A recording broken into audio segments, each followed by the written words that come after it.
reason that we let our weeds get big at all is because they just don't thrive in our system.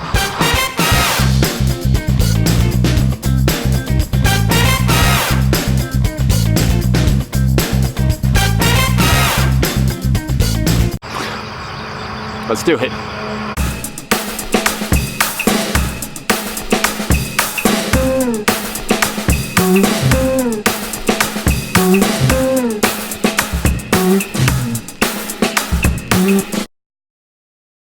All right, so I'm going to talk a little bit about our weed troubles. We got buried in May and June.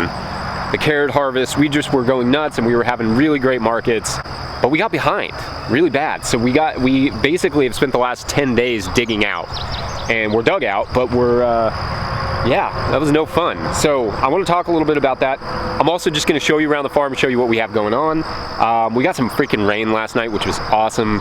And these, like, I'm out here in the dry farmed patch, so I've got a few plots that don't have any irrigation, including our sweet potatoes and our squash. I'll go over there in a second. But I want to talk about all that and show you some of the things we have going on, because it's July and things are popping. So I want to talk a little bit about this patch. Our sweet potatoes, we're doing a little less sweet potatoes than we usually do, about 2 fewer beds. Which is fine. They are golden nugget sweet potato. It's more like a wild leaf sweet potato. Super sweet. I've never had anything like it. I may start giving some of that slip to people in the spring to just see how it does in their region. I'd like to start, I've talked about my seed saving ambitions before. There's a lot of interplanting going on here too, not in the sweet potatoes. We thought about putting our okra in the sweet potatoes, but I didn't want to step on all the vines all the time. So we just went straight sweet potato. Next year I may try something different, maybe some sweet corn or something, but I just don't want to mess around with the sweet potatoes. If it ain't broke, you know, don't ruin your sweet potatoes. I think that's how that goes. But we do have some like soybeans in our corn. This is just sweet corn for the family. And also some okra interplanted with soybeans. I had a bunch of soybean cover crops, so I use that in like 10 different places. You'll hear me say that a bunch. So yeah, the sweet potatoes are doing well. Not having rain for like a month in 90-degree weather was pretty rough, but I love crops like this that are just tough. I mean, it just was fine. I mean, we just got rain last night, and this is how they look.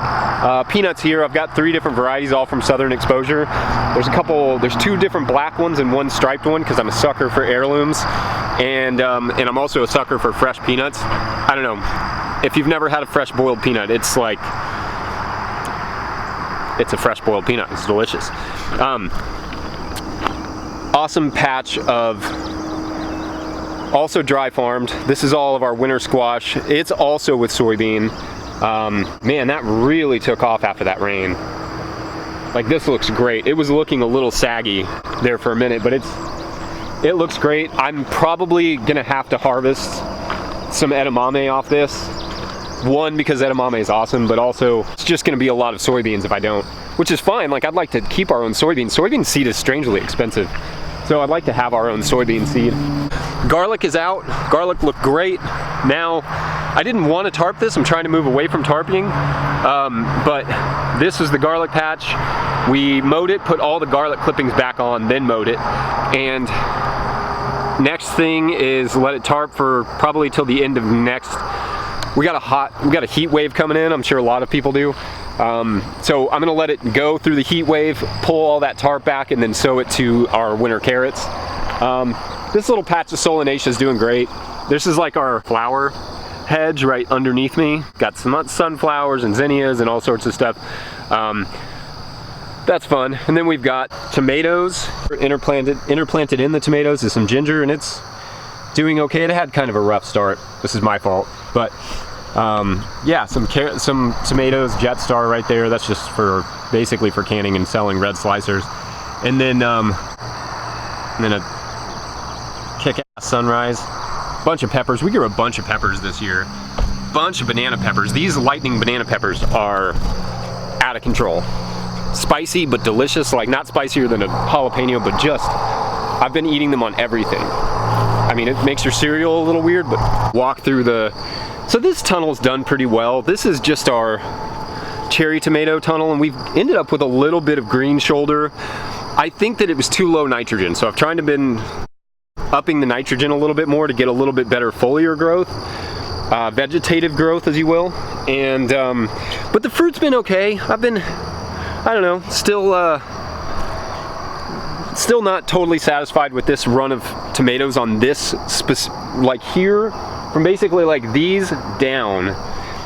It just doesn't drain well in this spot, and and it's kind of compacted from previous tillage, and it's just, I don't know. I think it could be done better. Got my swimming pools, you know, established right above the tomatoes. That's essential. That's not a thing, in case that's just a joke. That's just from the rain.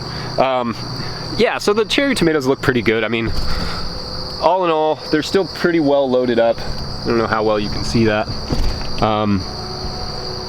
But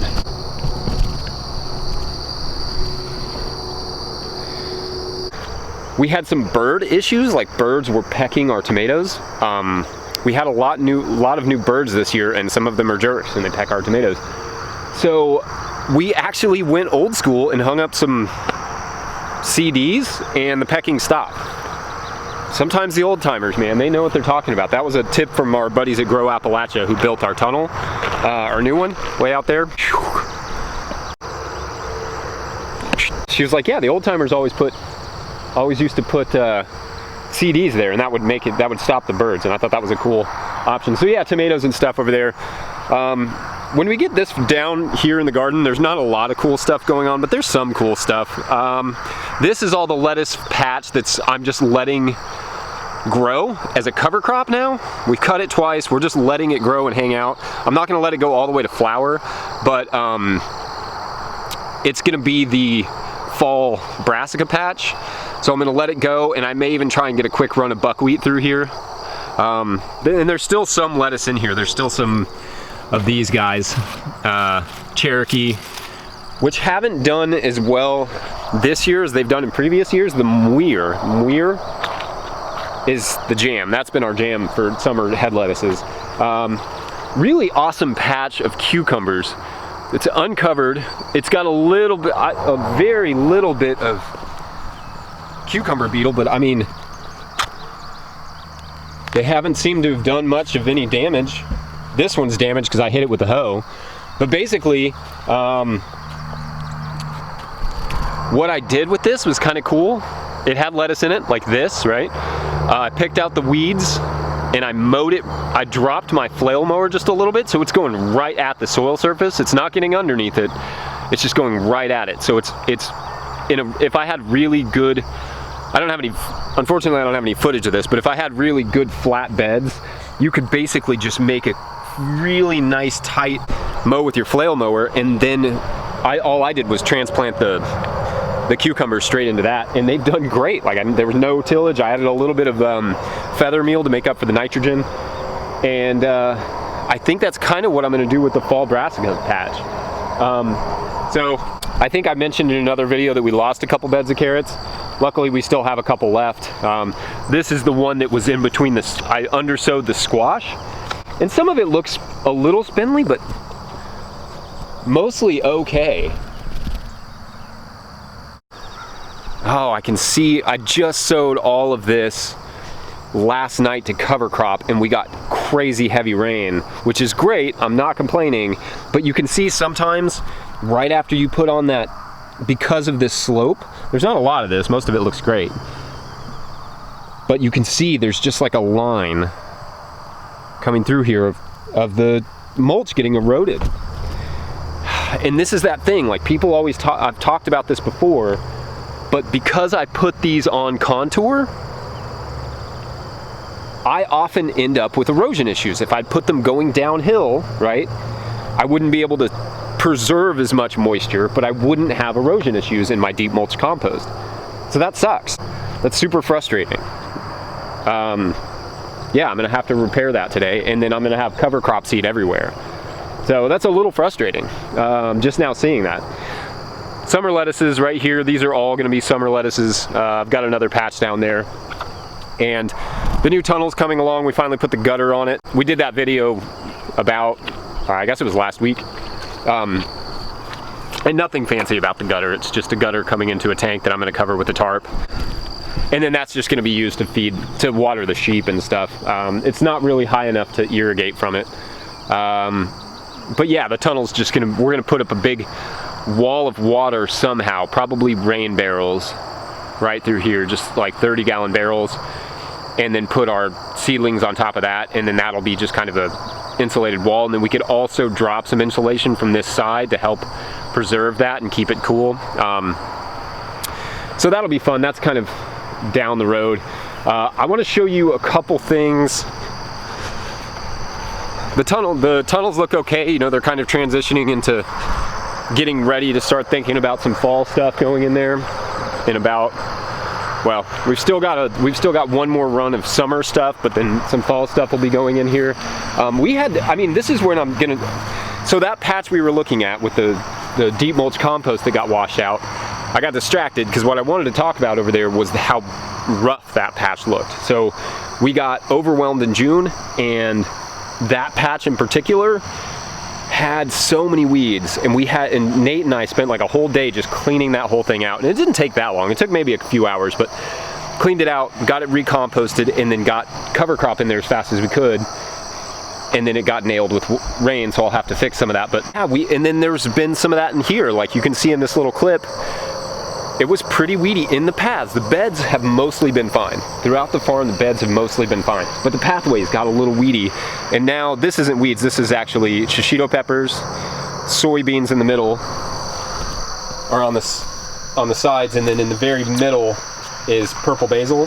So I'll cut that all out when the shishitos get a little bigger and when we need to trellis them, but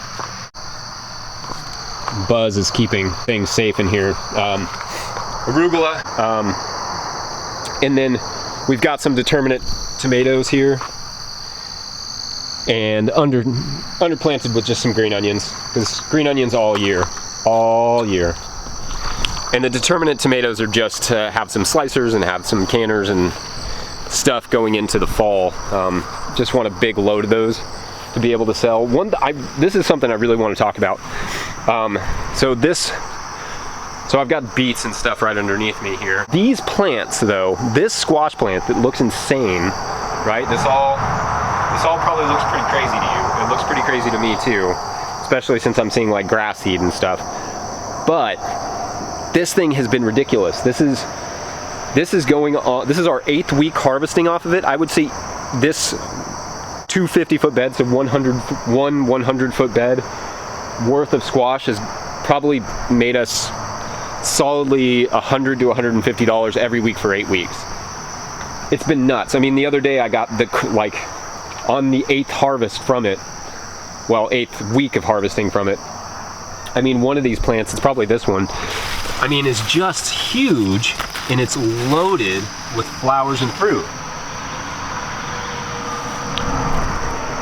And it's been like that all year. So the variety is multi-pick, and I don't know if that's a product. I haven't seen any squash bugs. I mean, there's a little bit of like fungus on the leaves, but it hasn't seemed to affect their performance too much. We're talking just about like hundreds of pounds of squash off those plants. I'm like completely blown away. Y'all want to go see the sheepies? We've been unbelievably dry, so the pasture has not been where it should be. It's been dry, and it's been hard to get the stakes in the ground. It's been hi sheepy beeps. But it's also gotten kind of weedy, like my pasture management, because we got so buried in work in May and June that that my pasture management has been kind of bad too. Like I feel a little bit bummed about how I've been managing the pasture. I've been having to mow less Bedesa like crazy, and it's funny, I think about, like, I just listened to that Thriving Farmer podcast, the last one with Dan Brisebois, who I really love his work, the work that they're doing up at Tournesol, and he was saying that they just bumped up their seed operation and started doing more seed sales, and it like totally caught them off guard how busy they were. And I thought that was really interesting to hear somebody that's that experienced going through the exact same thing, where you bump up a little bit, you think it's going to be fine, you think you've kind of done the calculations and it'll work out, and then it just completely overwhelms you.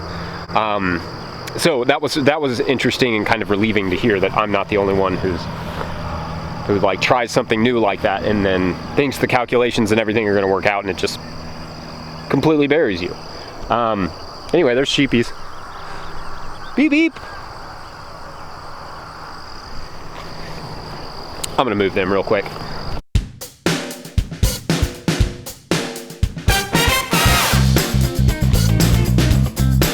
So anyway, that's where I'm at.